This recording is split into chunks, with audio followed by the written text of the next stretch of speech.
सभी का स्वागत है। मैं आरपी अवस्थी आप सभी विद्यार्थियों को नमस्कार करता हूं।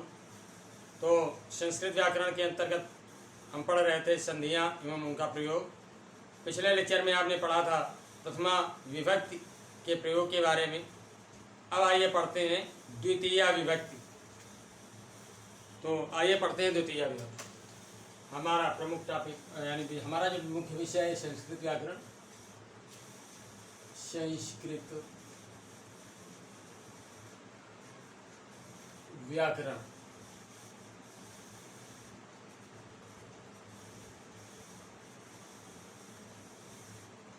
विभक्तियां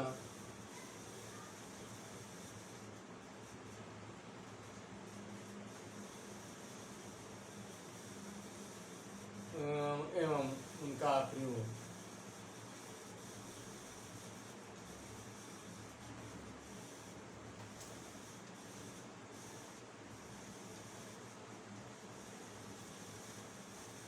अब द्वितीया विभक्ति।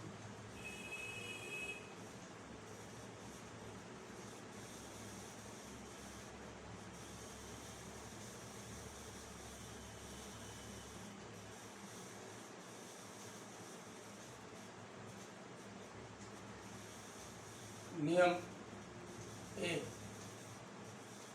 क्रम से हम नियम पढ़ेंगे, ठीक है। तो पहला नियम क्या है, आइए देखते हैं। पहला नियम है जिन शब्दों पर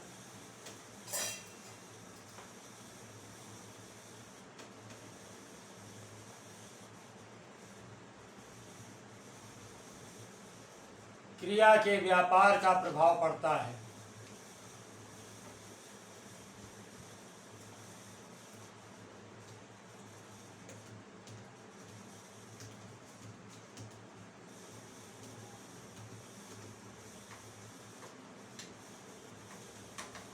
जिन शब्दों पर क्रिया के व्यापार का प्रभाव पड़ता है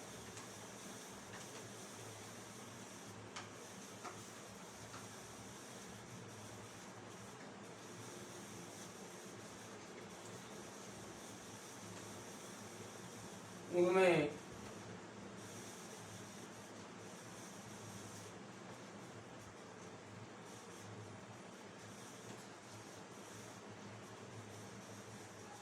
द्वितीया विभक्ति होती है। कौन सी विभक्ति होती है? द्वितीया।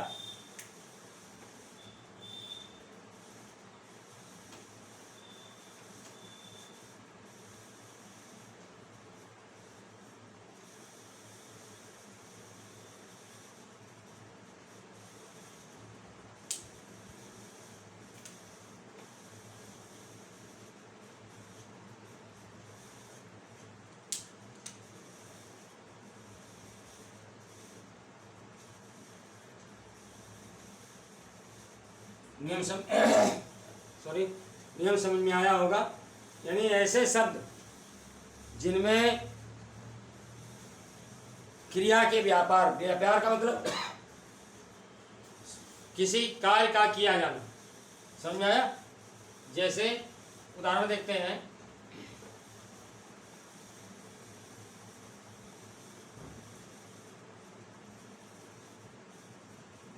उदाहरण से स्पष्ट हो जाएगा व्यापार क्या है।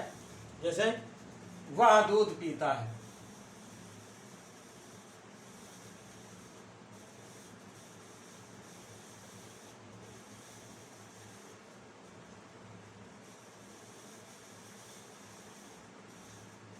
तो कौन सा काम किया जा रहा है?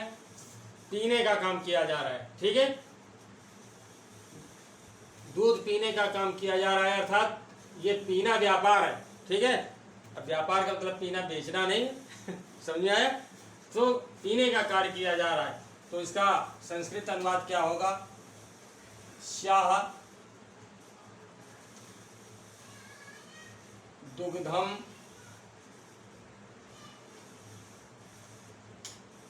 क्या पीता है? दूध, ठीक है।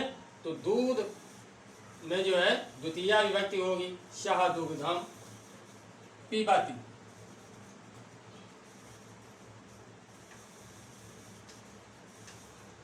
समझ में आ गया ना। सह दुग्धम पिबति,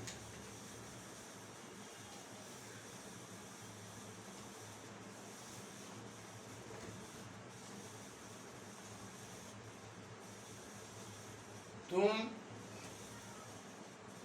पुस्तक पढ़ते हो।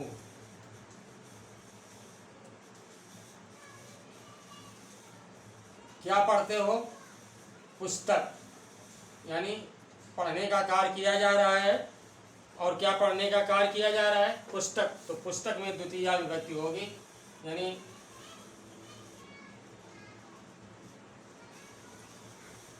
त्वम। अब इसका संस्कृत अनुवाद देखिए, त्वम पुस्तकम पठसि।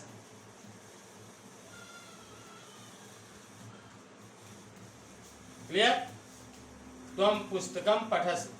तो इस तरह से ये पहला नियम हो गया कि जिन शब्दों पर क्रिया के व्यापार का प्रभाव पड़ता है उनमें द्वितीया विभक्ति होती है। अब नियम 2, दूसरा नियम।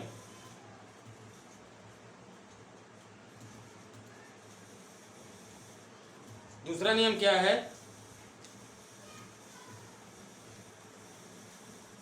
गत्यर्थक कर्मणि द्वितीया। गत्यर्थक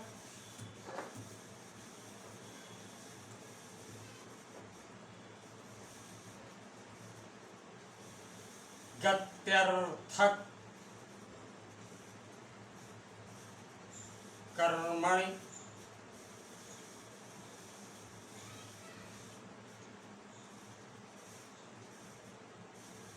द्वितीया। अब इस सूत्र का क्या अर्थ हुआ? गति करने वाली धातुओं के योग में द्वितीया विभक्ति होती है। समझ में आया?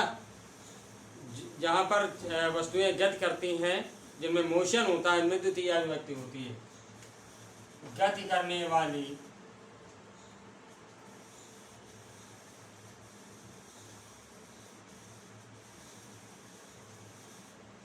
धातुओं के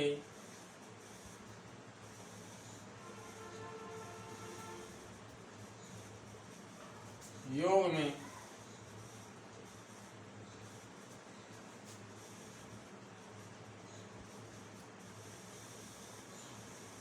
द्वितीया विभक्ति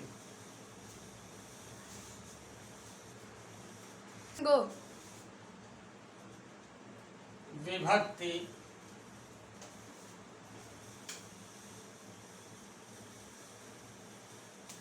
होती है।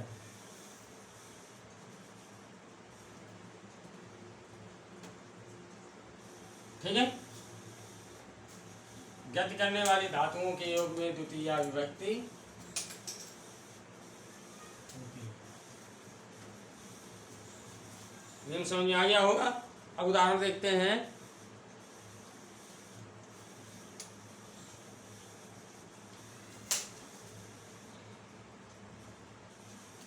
उदाहरण पहला, सिंह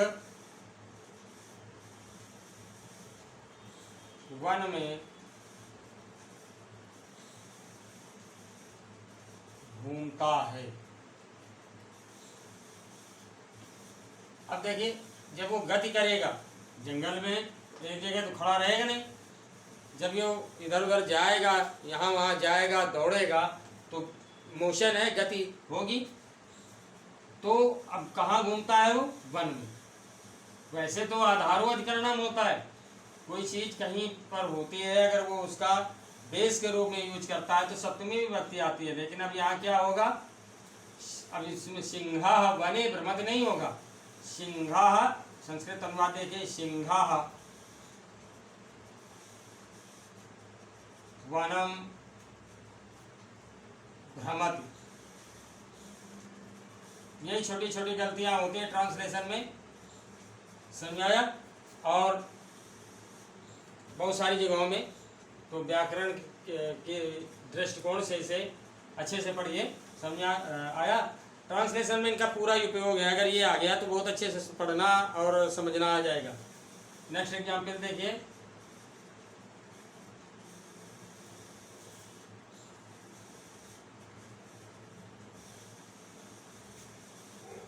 प्रमोद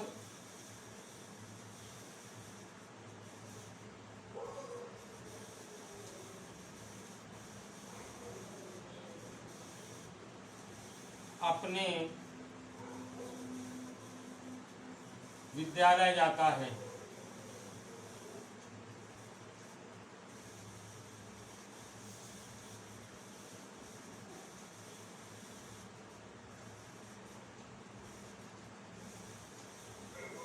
तो कहाँ जाता है? विद्यालय। विद्यालय में द्वितीय विभक्ति होगी। प्रमोदः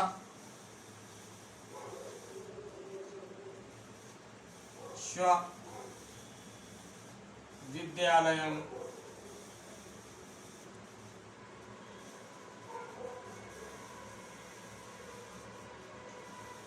गच्छति। ठीक है। तो इस तरह से आपने देखा कि वनम में और विद्यालय में द्वितीय विभक्ति है। तो ये दूसरा नियम हुआ, नोट कर लीजिए इसे। ओके, अब आइए पढ़ते हैं तीसरा नियम।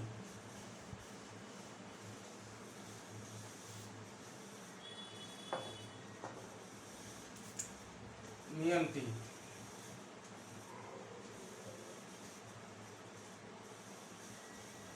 ठीक है। तीसरा नियम है द्विकर्मक धातुओं के योग में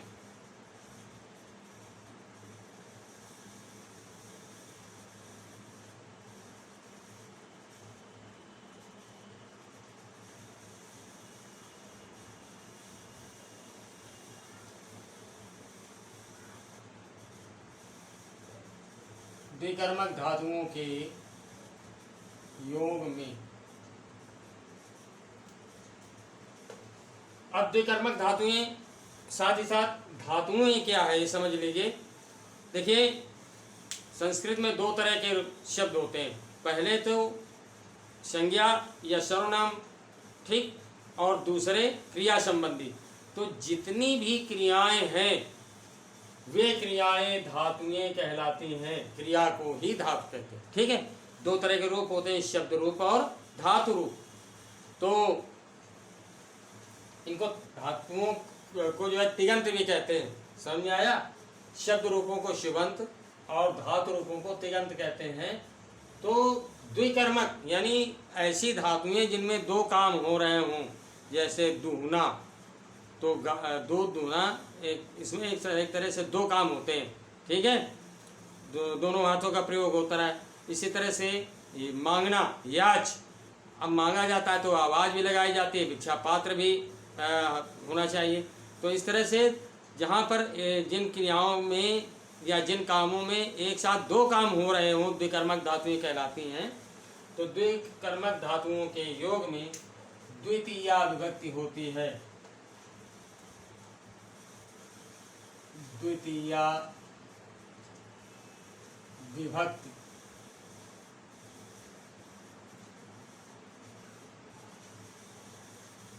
होती है।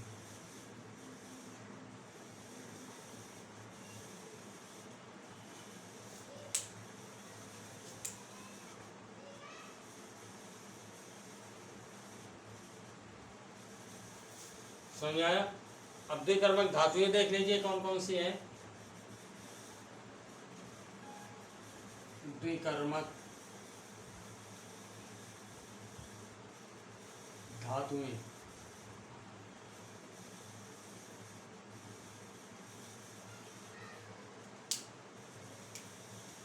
दूह, दूह माने दूहना, अभी मैंने बताया।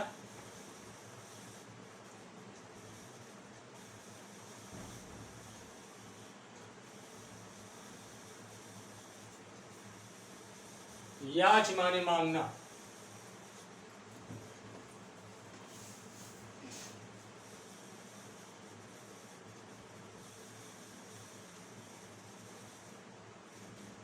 ठीक है। दूह, याच, पच, पच माने होता है पकाना।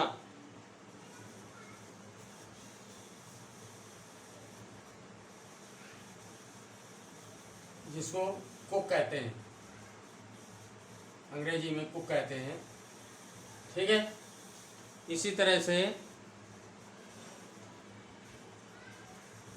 दंड,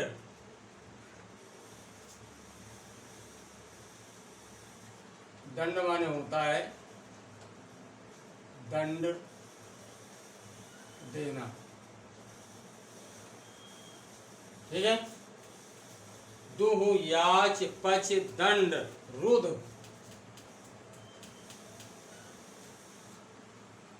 रुद माने होता है रोकना।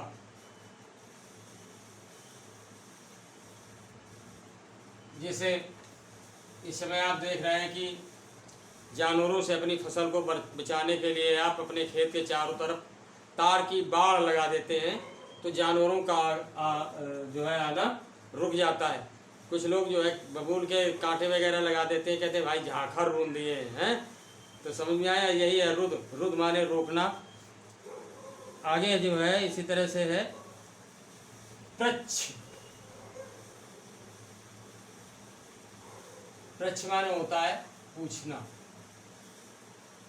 किसी से कोई चीज पूछना, प्रश्न पूछना, प्रच्छ। और चिन्ह,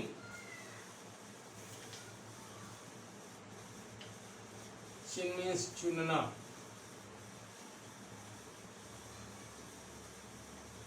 कहते हैं ना कि हमने बाजार से चुन चुन कर सब्जियां खरीदी हैं, चुनना। इसी तरह से ब्रू, ब्रू मीन्स कहना, बोलना है।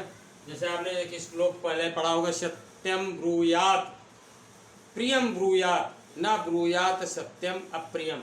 तो ब्रू मीन्स कहना या बोलना। और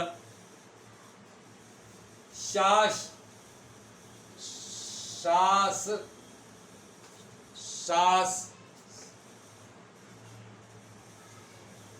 मीन्स शासन करना।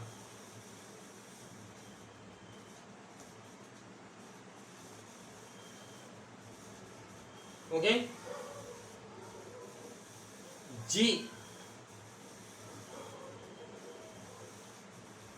जी माने जीतना।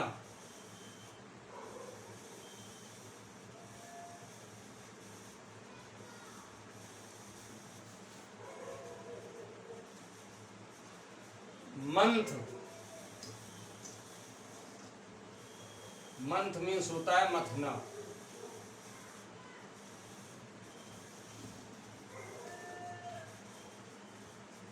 मुश, मुश, मुश मीन्स होता है ठगना।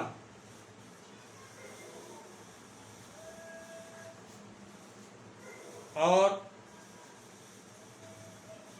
नी, ले जाना।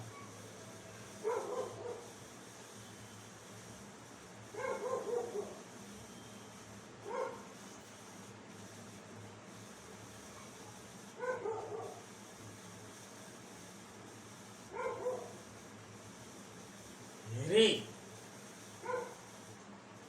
हिरी मीन्स होता है चुराना। ठीक है, कृष,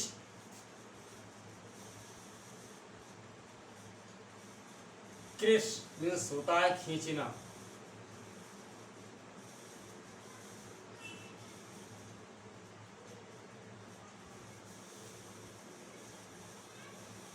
और वह माने ढूंढना या ले जाना।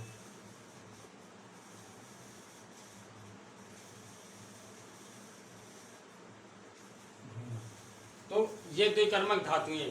अब इनमें एक आध हम उदाहरण देख लेते हैं। तो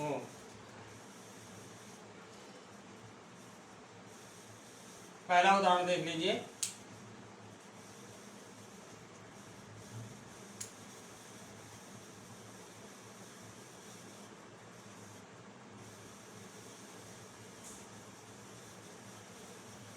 वह गाय से दूध दुहता है।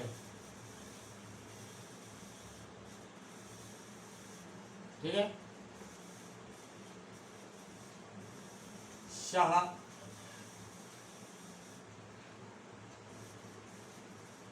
गाम दुग्धम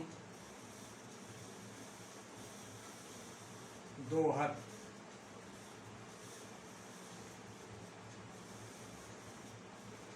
ठीक। तो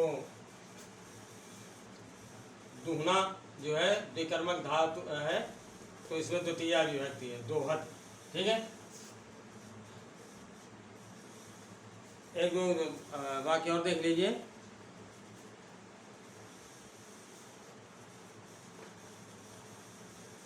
भिखारी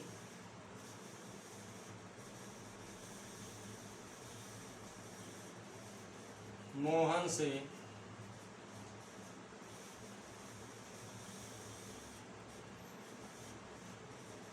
भोजन मांगता है।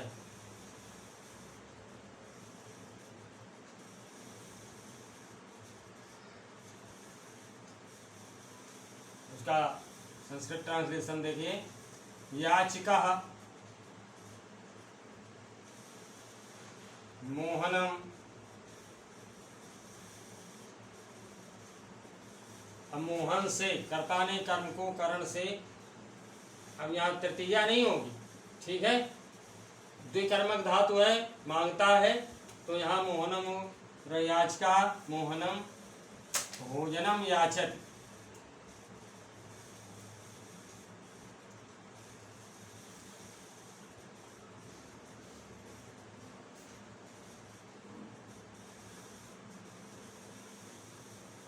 भोजनम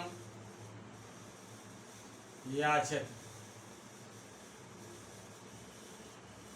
इस तरह से समझ में आ गया होगा। नोट कर लीजिए इसे। द्विकर्मक धातुओं के योग में द्वितीया विभक्ति होती है। क्लियर हो गया ना। इस सारी धातुओं से इसी तरह से सेंटेंस बनते हैं, वाक्य बनते हैं। अब आइए पढ़ते हैं नियम 4।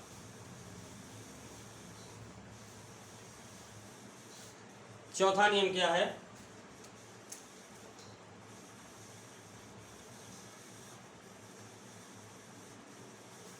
चौथा नियम है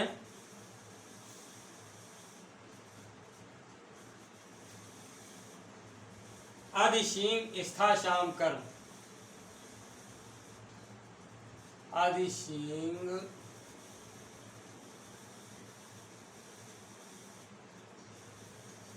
स्था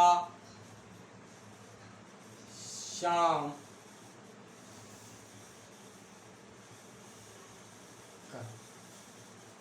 यानी ऐसी बैठने के संबंध में ऐसे ही शब्द या ऐसी धातुएं जिनमें अधि उपसर्ग लगा हो। ठीक है। अधि उपसर्ग लगा हो तो उसमें द्वितीया विभक्ति होती है। अर्थ देख लीजिए।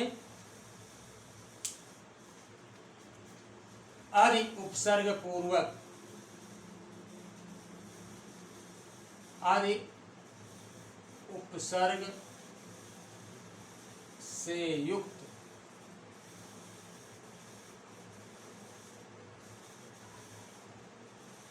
शींग माने होता है बैठना।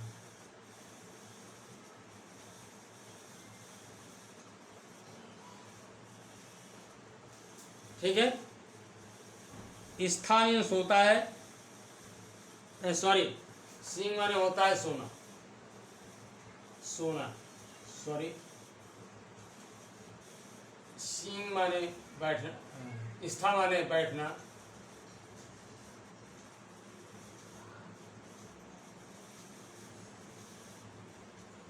ये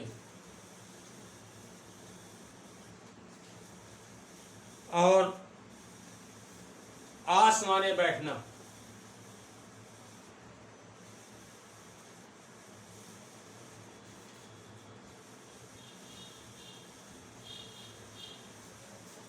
आस,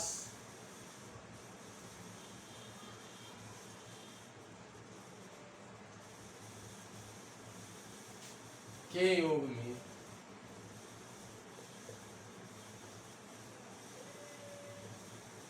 द्वितीया विभक्ति होती है।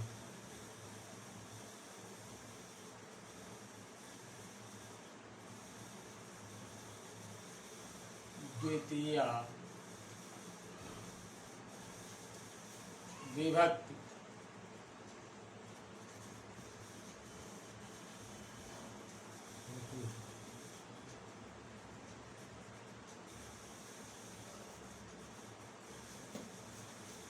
समझ में आ गया होगा।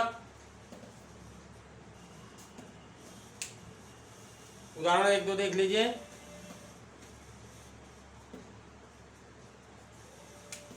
वह उदाहरण देख लीजिए।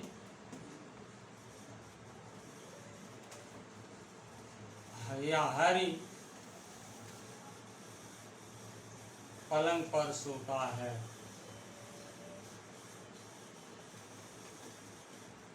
पलंग पर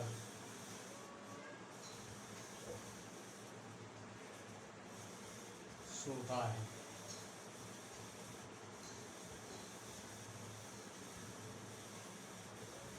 हरि पर्यंकम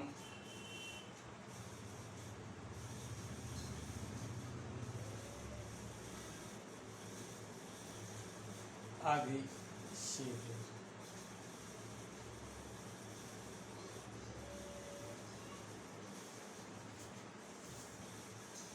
हरि पर्यंकम अधिशीते। एक एग्जाम्पल और देख लीजिए।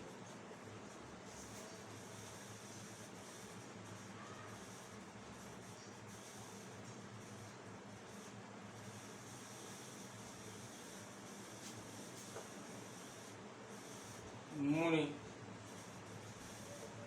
आसन पर बैठते हैं।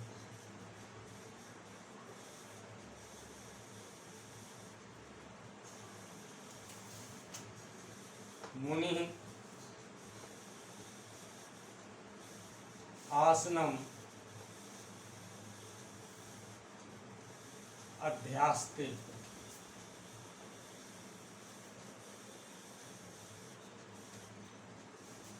मुनि आसनम अध्यास्ते। तो क्लियर हो गया होगा। अब नियम 4 आइए, सॉरी नियम 5। नियम 5 क्या है?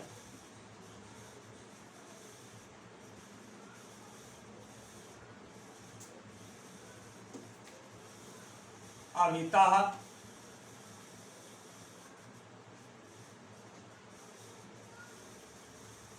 परितः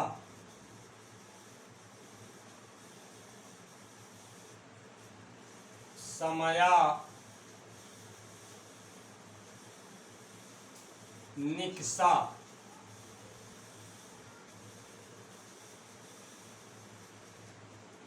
हा प्रतियोगे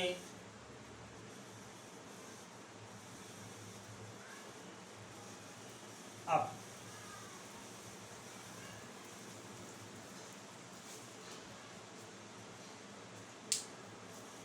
यानी अविता माने होता है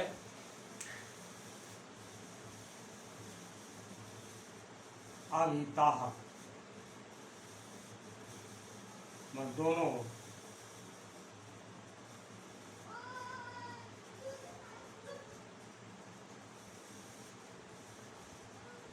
परिता माने होता है चारों।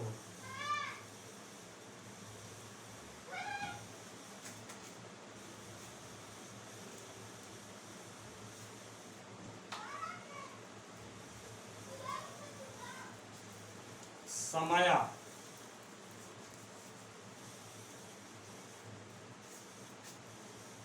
समय मीन्स होता है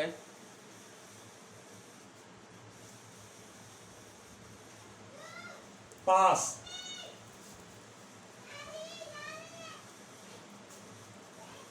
निक्सा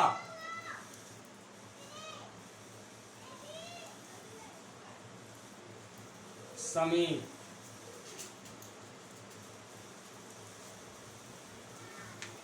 हा, हा मीन्स हाय।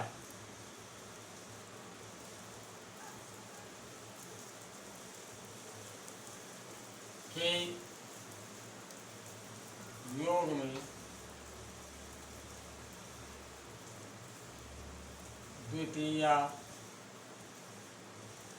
विभक्ति होती है।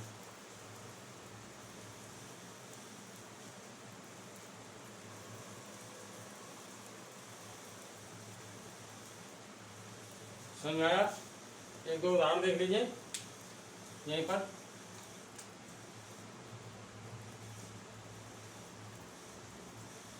पहला एग्जाम्पल देखिए, गांव के दोनों ओर सड़क है। मान लीजिए सेंटेंस है, गांव के दोनों ओर सड़क है, तो क्या ट्रांसलेशन हो जाएगा? ग्रामम,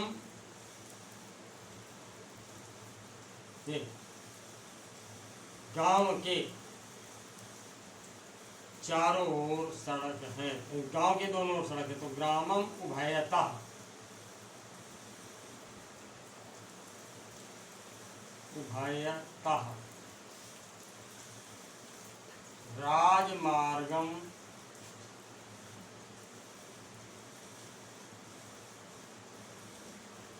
अस्ति।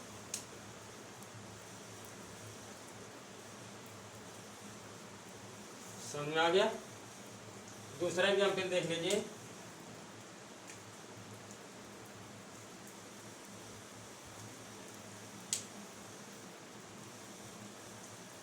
विद्यालय के चारों ओर पुष्प हैं।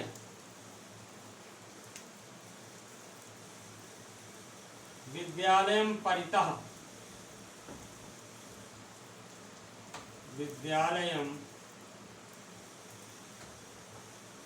परितः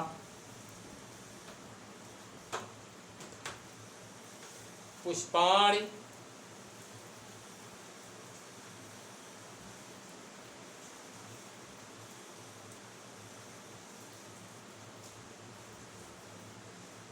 सन्ति।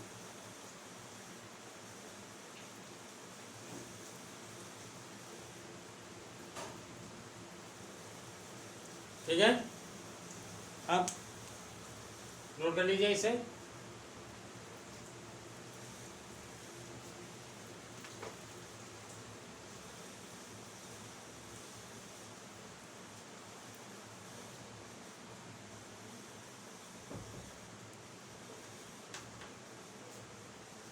अब आइए पढ़ते हैं नियम 6, छठवां नियम।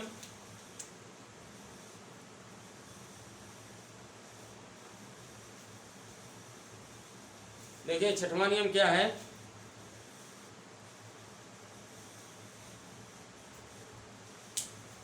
अनु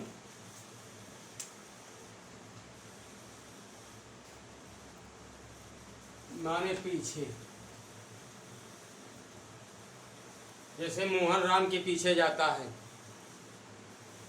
ऊपरी, ऊपरी माने होता है ऊपर।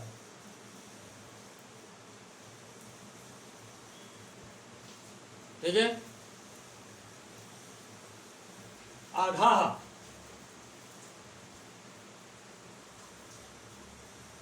नीचे। अंतरा,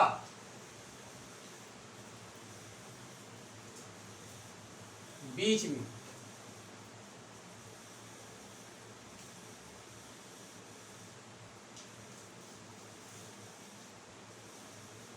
ढीक,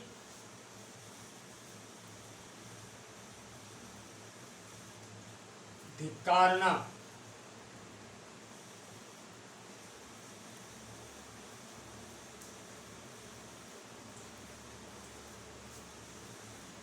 समझ आया? अंतरेण,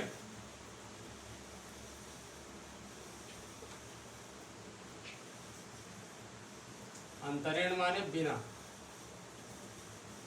जैसे मैं तुम्हारे बिना नहीं रह सकता।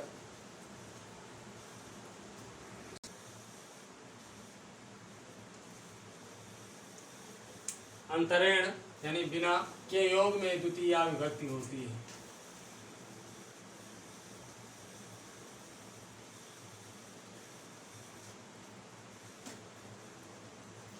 द्वितीया विभक्ति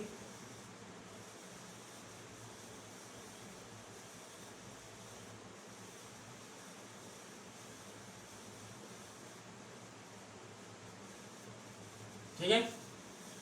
तो अब कुछ एग्जाम्पल देख लेते हैं।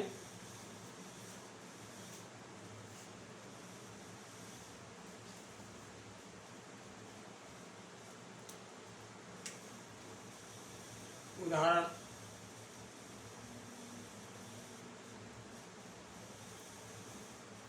बालक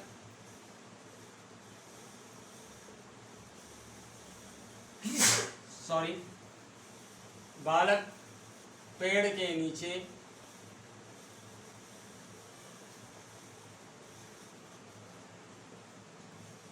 बैठता है।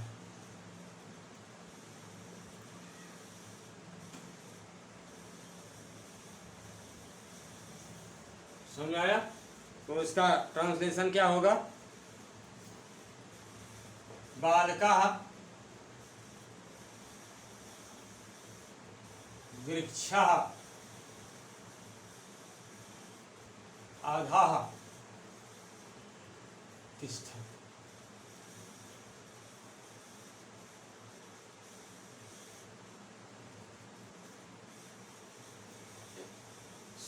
एक और देख लीजिए।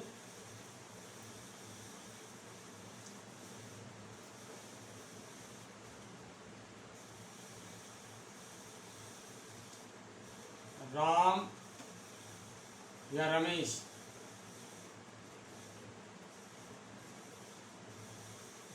अपने भाई के पीछे जाता है।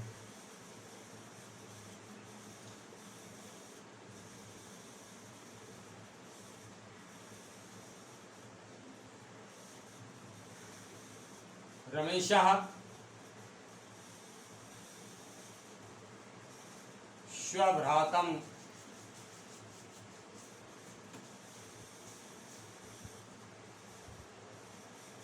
भ्राता अनुगच्छति।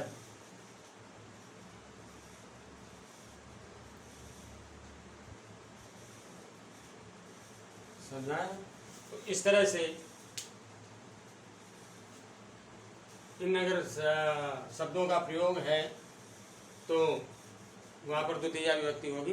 नोट कर लीजिए इसे। ओके, अब आइए अंतिम नियम पढ़ते हैं, इसका 7वां नियम।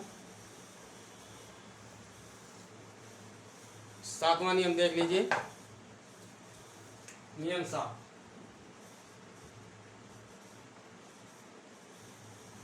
सातवां नियम क्या है?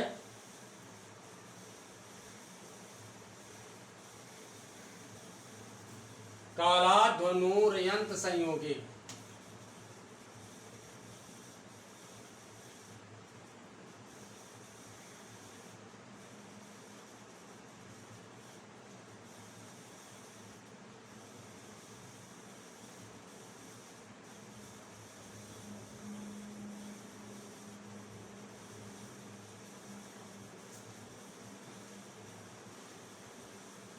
कालाध्वनुर्यंत्र संयोगे अर्थात इसका अर्थ क्या हुआ कि समय और दूरी बताने वाले, समय तथा स्थान की दूरी, समय तथा स्थान की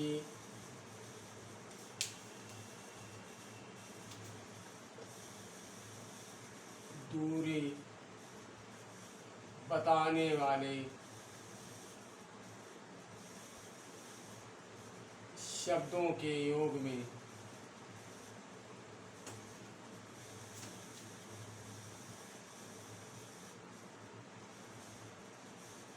द्वितीया विभक्ति होती है।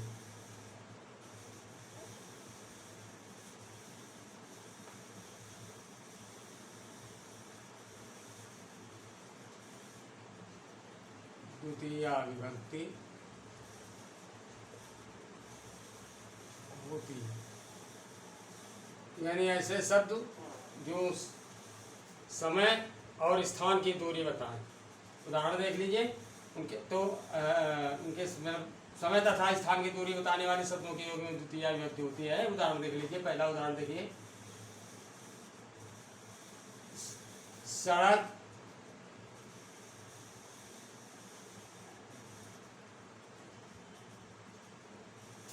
एक कोस तक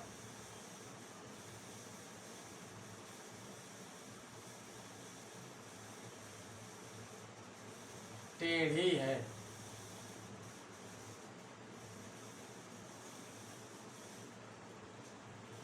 तो उसका अनुवाद क्या होगा? क्रोशम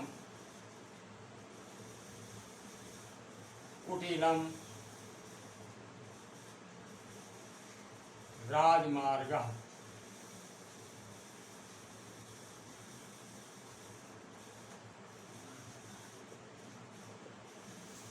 समझ में आ गया?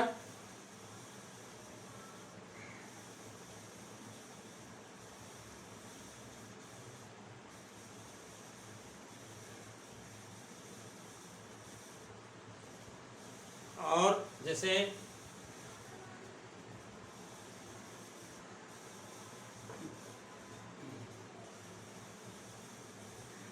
तुम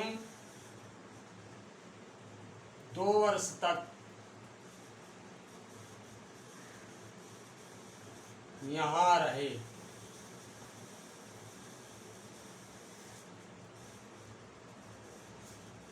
तुम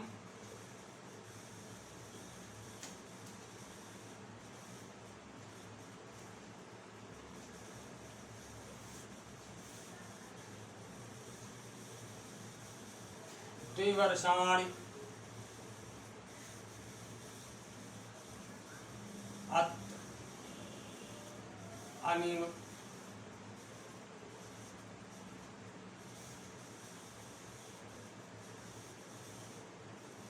अनिवसत।